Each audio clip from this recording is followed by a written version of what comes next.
Capítulo 6.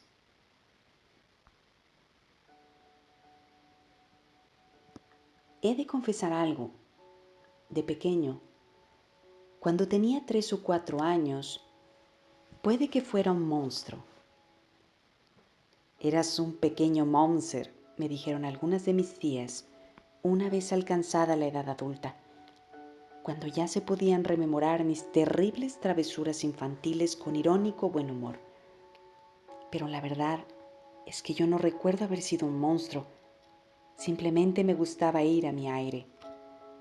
Los niños pequeños se creen dioses, algunos niños al menos, y solo se dan por contentos cuando el resto del mundo comparte su forma de ver las cosas. Pero yo ya no era un niño pequeño. Tenía 7 años. Y hasta entonces no había conocido el miedo. Pero últimamente me había vuelto muy asustadizo. No me asustaba el incidente del gusano en el pie, aunque no se lo conté a nadie. Al día siguiente, sin embargo, me pregunté si eso de tener gusanos en el pie era algo que le pasaba a todo el mundo, o si por el contrario yo era el único al que le había sucedido. Al despertar, me quité la tirita del pie y sentí un gran alivio al comprobar que el agujero había empezado a cerrarse.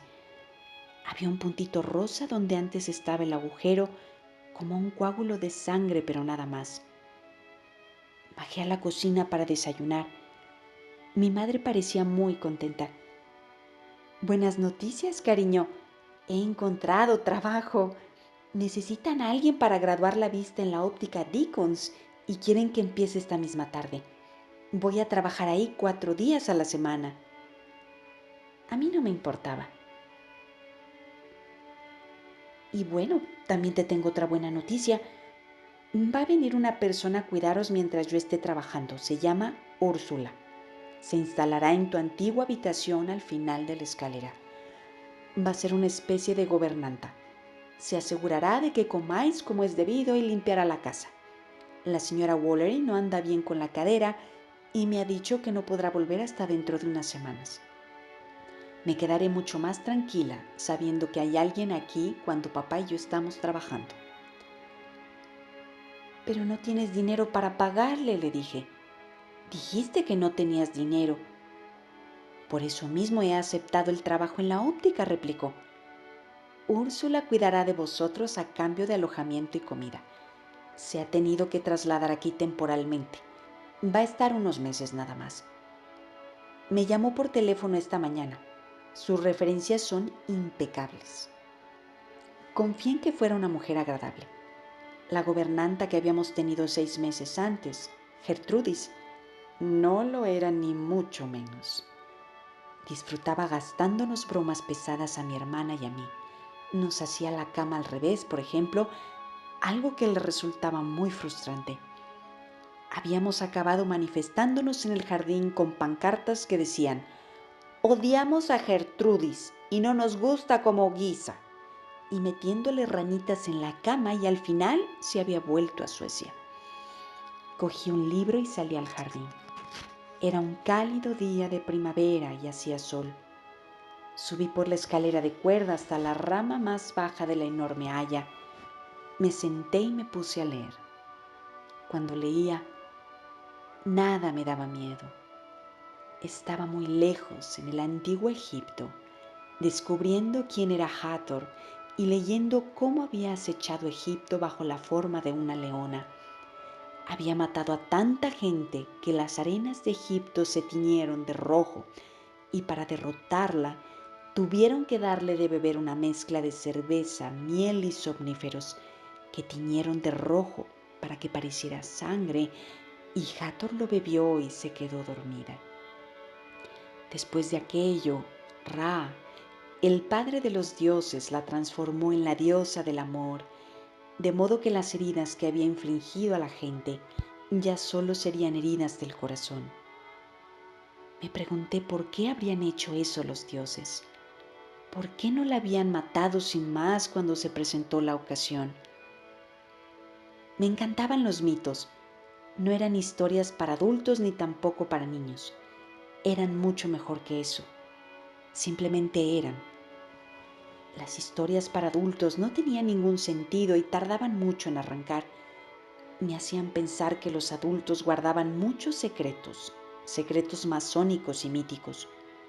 ¿Por qué a los adultos no les gustaba leer las historias que hablaban de Narnia, de islas secretas, contrabandistas y peligrosos duendes? Me estaba entrando hambre. Bajé del árbol y fui hacia la parte de atrás de la casa. Pasé por la lavandería que olía a jabón y a moho, por el retrete del patio que estaba lleno. Entré por la puerta de atrás y llegué a la cocina.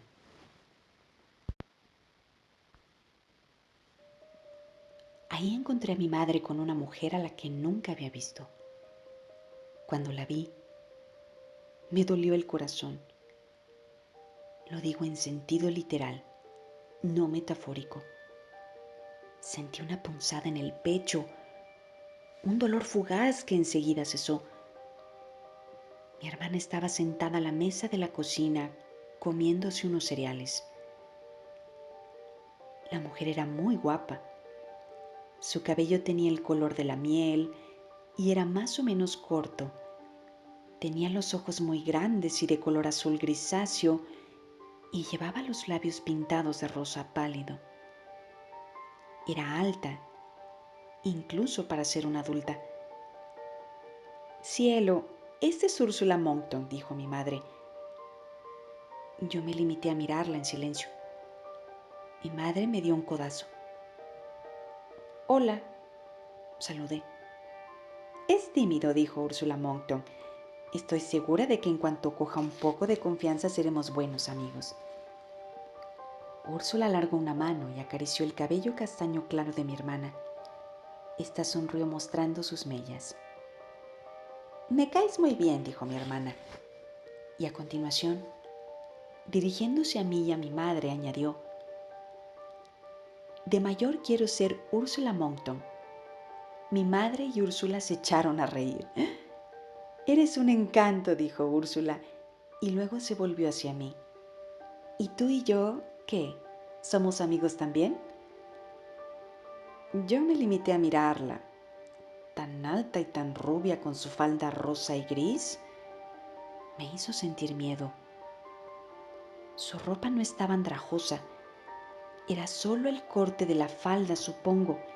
Estaba hecho adrede.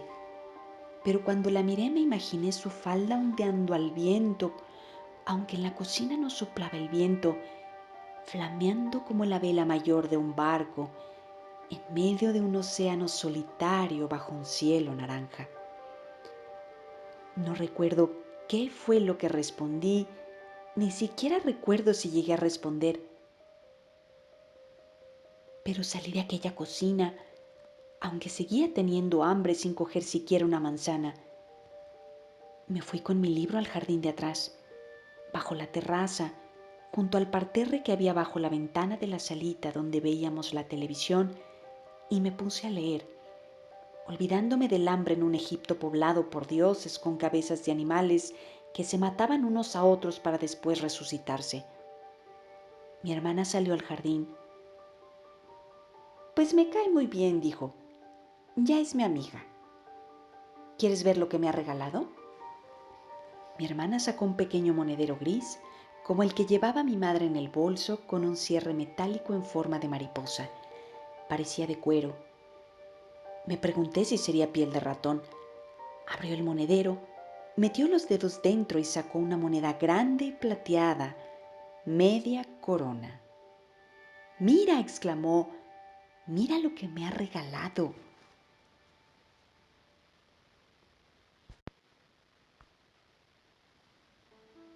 Yo también quería media corona. Bueno, no. Quería lo que podía comprar con media corona.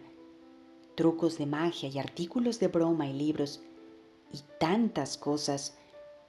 Pero no quería un monedero con media corona dentro. Pues a mí no me gusta nada, le dije a mi hermana.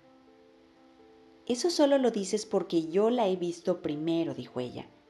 Úrsula es mi amiga. Yo no creía que Úrsula Monckton fuera amiga de nadie. Quería ir a ver a Letty Hempstock para avisarle, pero ¿qué le iba a decir? ¿Que la nueva gobernanta niñera vestía de rosa y gris? ¿Que me miraba de forma extraña? Decía no haberle soltado la mano a Letty. Úrsula Monckton estaba allí por mi culpa, de eso estaba seguro, y no iba a poder deshacerme de ella tirándola por el desagüe ni metiéndole ranas en la cama. Tendría que haberme ido en ese mismo momento. Tendría que haber huido, salir corriendo hacia la granja Hempstock, pero no lo hice. Y en ese instante llegó un taxi que se llevó a mi madre a la óptica Deacons, donde se pasaría el día haciendo que la gente leyera letras a través de unos lentes para ayudarles a ver mejor, mientras yo me quedaba ahí a merced de Úrsula Monckton.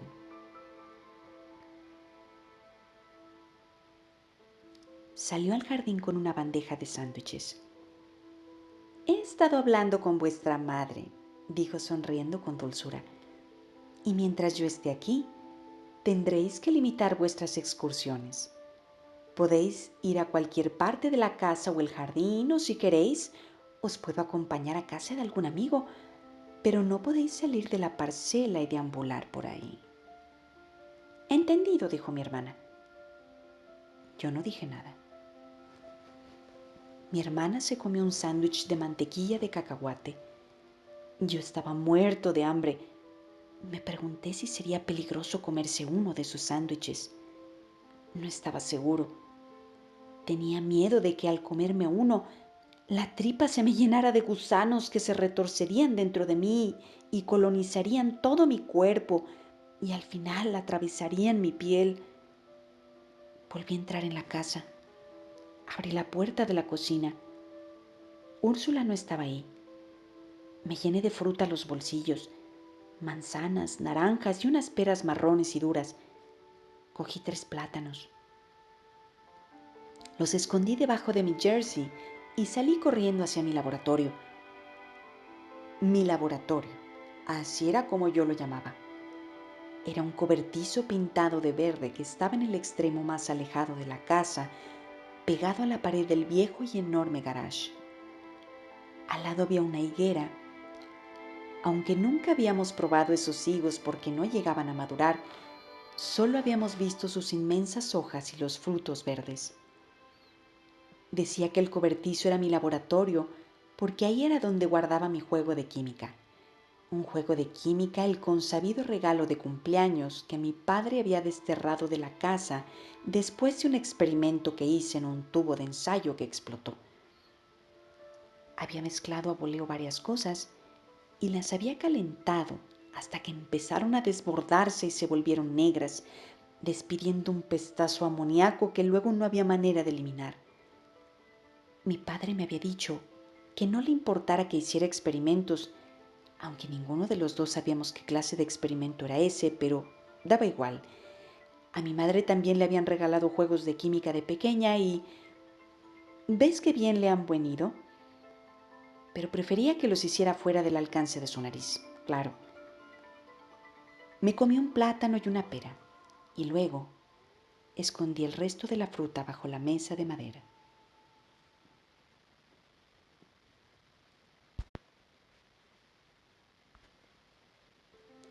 Los adultos siguen caminos.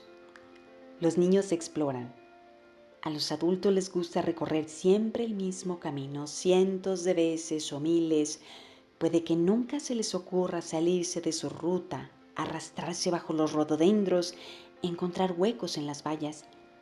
Yo era un niño, lo que significaba que conocía 1001 maneras de salir a la carretera sin pisar siquiera el sendero que llevaba hasta la puerta. Decidí que saldría a gatas de laboratorio pegado al muro hasta llegar a las azaleas y los laureles que bordeaban el jardín. Y desde los laureles yo solo tenía que bajar por el terraplén y saltar la oxidada valla que nos paraba de la carretera. Nadie me veía. Eché a correr. Luego seguí gateando y llegué hasta los laureles. Bajé por el terraplén abriéndome camino entre las zarzas y las ortigas que no estaban ahí la última vez que pasé. Úrsula me esperaba al final de la cuesta, justo delante de la oxidada valla. Era imposible que hubiera llegado hasta ahí sin que yo la viera, pero ahí estaba. Se cruzó de brazos y me miró, y una ráfaga de viento agitó su falda rosa y gris. Creo haberte dicho que no podía salir de la parcela, ¿no? Y no he salido, dije, con una chulería totalmente impostada. Esto es la parcela. Solo estoy explorando. Te estás escabullendo, dijo Úrsula. Me quedé callado.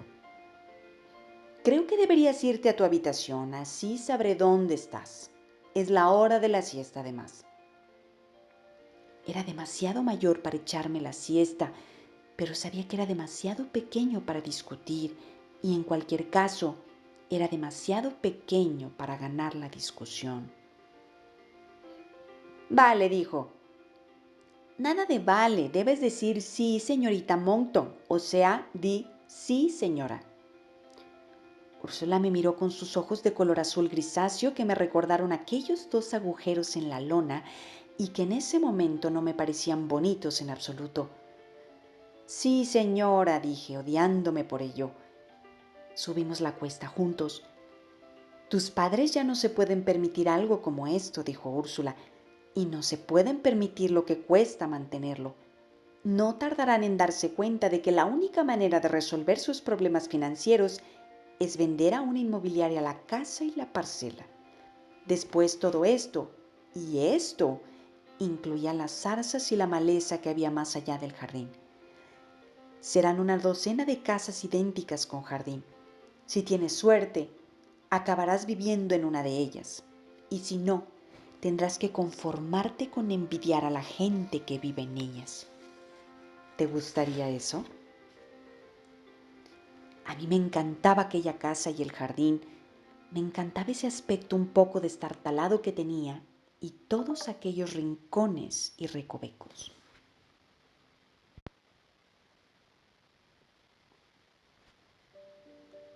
¿Quién eres?, le pregunté. Úrsula Monckton. Soy la gobernanta. No, ¿quién eres de verdad? ¿Por qué le estás dando dinero a la gente? Todo el mundo quiere dinero, dijo, como si fuera algo obvio. Les hace felices. También podría hacerte feliz a ti si quisieras. Habíamos salido juntos al montón de hierba cortada. Detrás del círculo de hierba que nosotros denominábamos el círculo de las hadas. A veces, cuando llovía, se llenaba de setas venenosas de color amarillo chillón.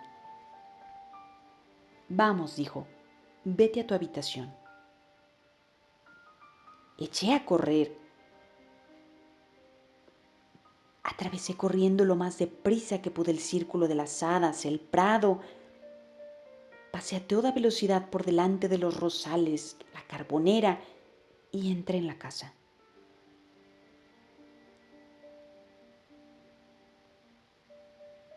Úrsula Monckton me estaba esperando en el umbral de la puerta de atrás, pero era imposible que me hubiera adelantado.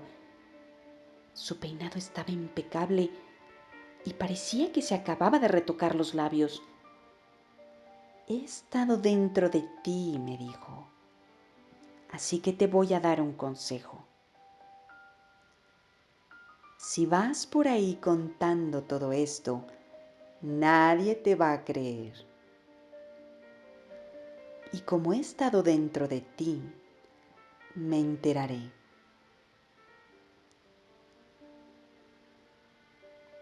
Y puedo hacer que no vuelvas a decir absolutamente nada que yo no quiera que digas. Nunca más. Subí a mi habitación y me tumbé en la cama.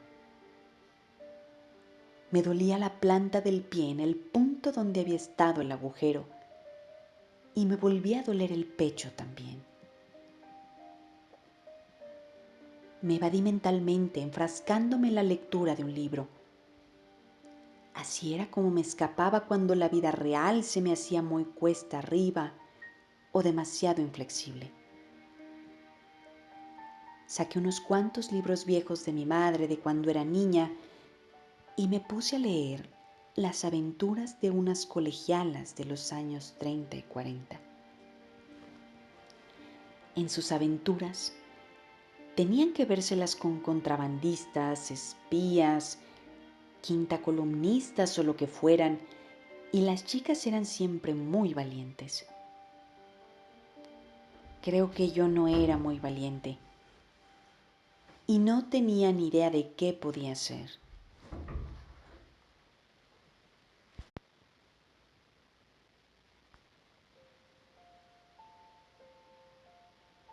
Nunca en mi vida me había sentido tan solo. Me pregunté si las Hemstock tendrían teléfono. Parecía poco probable, pero no era imposible.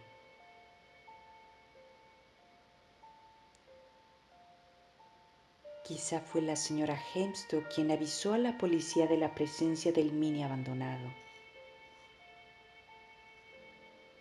La guía telefónica estaba abajo, pero me sabía el número del servicio de información telefónica y solo tenía que pedirles el número de alguien que se llamaba Hemstock y vivía en la granja Hemstock. Había un teléfono en la habitación de mis padres. Me levanté de la cama y me asomé por la puerta. No había nadie en el rellano del segundo piso. Con mucho sigilo y rapidez, entré en la habitación contigua. Las paredes eran de color rosa pálido y la cama de mis padres tenía una colcha con un estampado de flores enormes. Había una puerta de cristal que daba a la terraza que recorría todo el lateral de la casa. Había un teléfono de color crema en la mesilla de noche, también de color crema y con adornos dorados. Lo descolgué. Vi que daba señal y marqué el número de información sin sacar el dedo de los agujeros del dial para no hacer ruido. Primero el 1, luego el 2. Y esperé a que la operadora contestara para preguntarle el número de la granja Hemstock. Tenía un lápiz y un libro azul encuadernado en tela titulado Pansy salva el colegio para anotar el número. La operadora no respondía.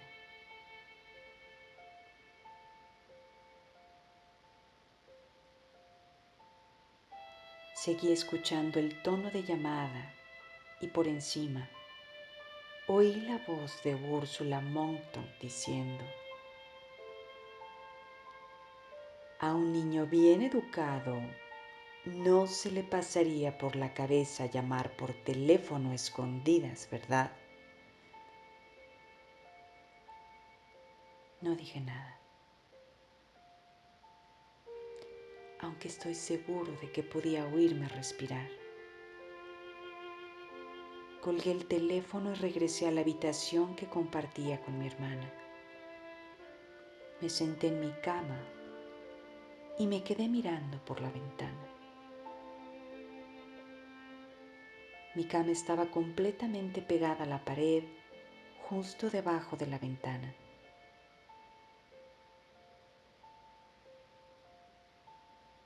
Me encantaba dormir con la ventana abierta. Las noches lluviosas eran las que más me gustaban. Abría la ventana, me recostaba en la almohada y cerraba los ojos para sentir el viento y la lluvia en la cara mientras escuchaba el rumor de los árboles.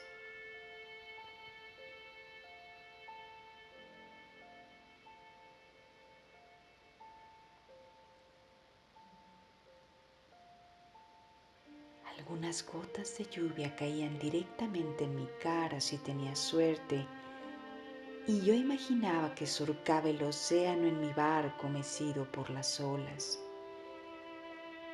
No imaginaba que era un pirata, ni me dirigía hacia ningún lugar concreto. Simplemente navegaba a bordo de mi propio barco.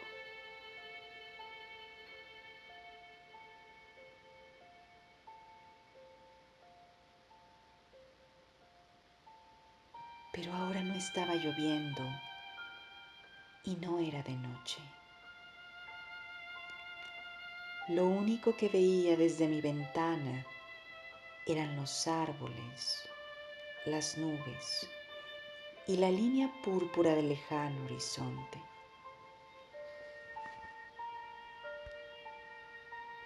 Tenía un alijo de chocolatinas de emergencia escondidas debajo del muñeco de Batman que me habían dado para mi cumpleaños, y me las comí.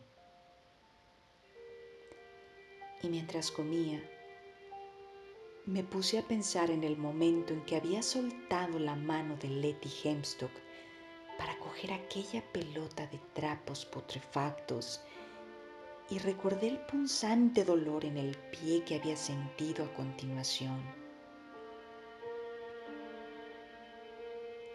Yo la he traído hasta aquí, pensé, y sabía que era verdad.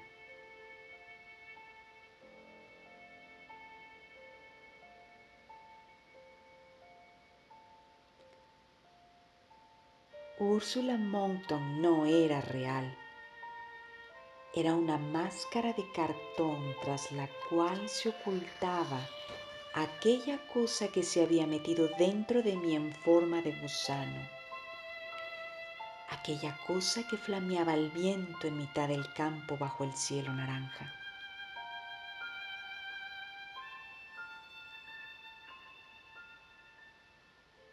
Retomé la lectura de Pansy salva el colegio.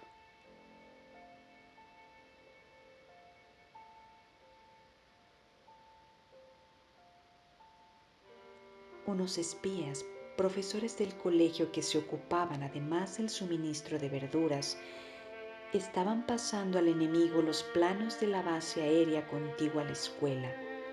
Los planos iban escondidos dentro de unos calabacines a los que les habían sacado la pulpa.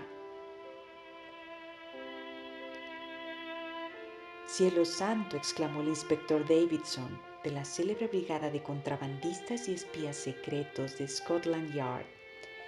«Es el último lugar donde se nos habría ocurrido buscar».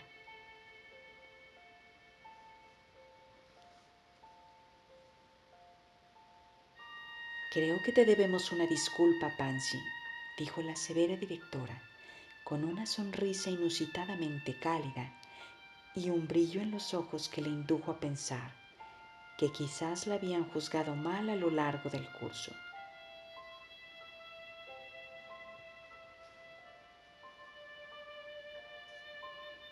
Me alegraba por Pansy. En algún lugar de mi cabeza, por más que el resto de ella estuviera invadida por el miedo, esperé a que mis padres regresaran a casa. Les contaría lo que estaba pasando.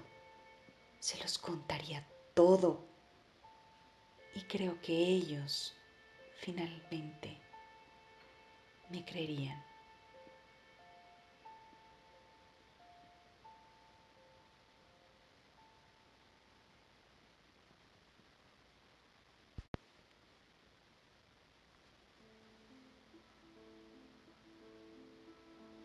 En aquella época, mi padre trabajaba en una oficina que estaba a 1 hora en coche. Yo no sabía muy bien a qué se dedicaba. Tenía una secretaria muy guapa y simpática que tenía un caniche de juguete, y cuando sabía que íbamos a ver a papá, se lo llevaba a la oficina para que jugáramos con él. A veces pasábamos por delante de algún edificio y mi padre decía: «Ese es uno de los nuestros». Pero a mí no me interesaban los edificios, así que nunca le pregunté qué quería decir eso de que era nuestro, ni siquiera a quién se refería ese nuestros. Seguí tumbado en la cama, leyendo un libro tras otro, hasta que Úrsula Monckton apareció en la puerta y me dijo: «Ya puedes bajar». Mi hermana estaba abajo viendo la televisión en la sala. Estaba viendo un programa titulado «¿Cómo?», un espacio de divulgación que enseñaba a los niños cómo funcionan las cosas. Al principio salían los presentadores con tocados indios diciendo «How» y profiriendo ridículos gritos de guerra.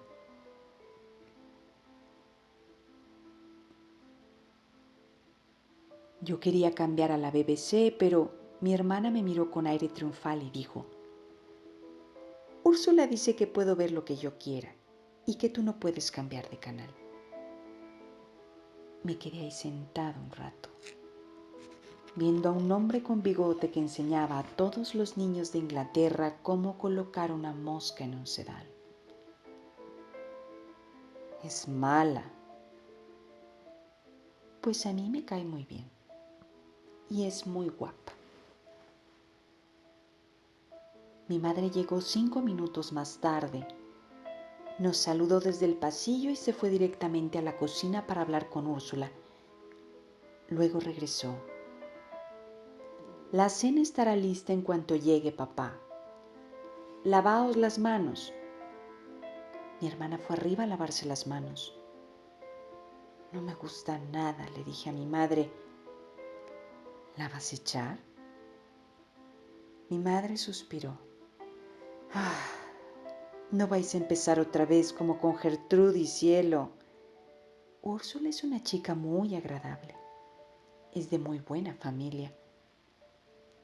Y te aseguro que os adora a los dos».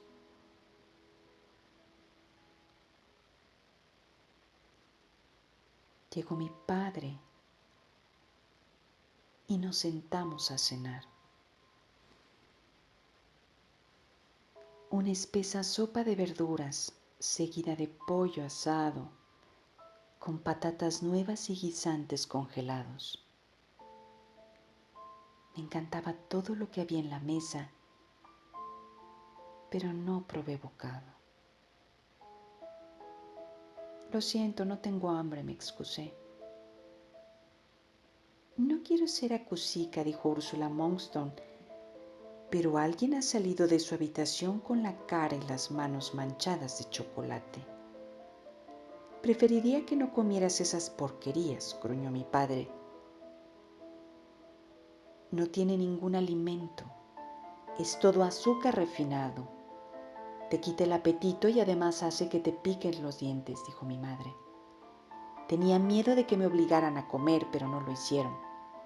Me quedé ahí sentado, muerto de hambre, mientras Úrsula le reía todos los chistes a mi padre. Me dio la impresión de que los hacía especialmente para ella.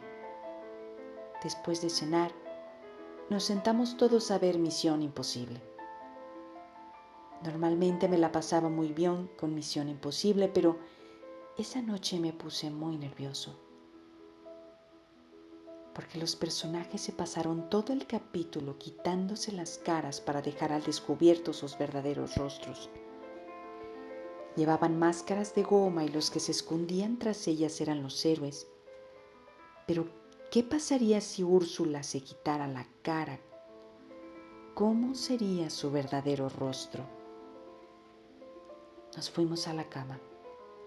Aquella noche le tocaba a mi hermana y la puerta de la habitación estaba cerrada. Echaba de menos la luz del pasillo.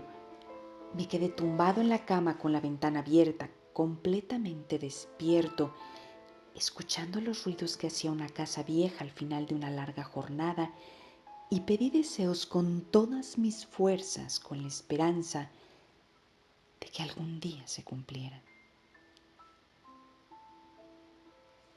Deseé que mis padres mandaran a Úrsula, lejos, muy lejos de casa.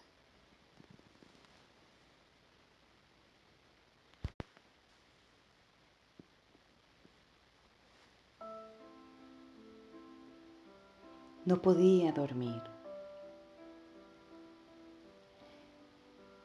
Mi hermana se había dormido ya. Por lo visto podía dormirse a voluntad, un don del que yo carecía y por el cual la envidiaba. Salí de la habitación.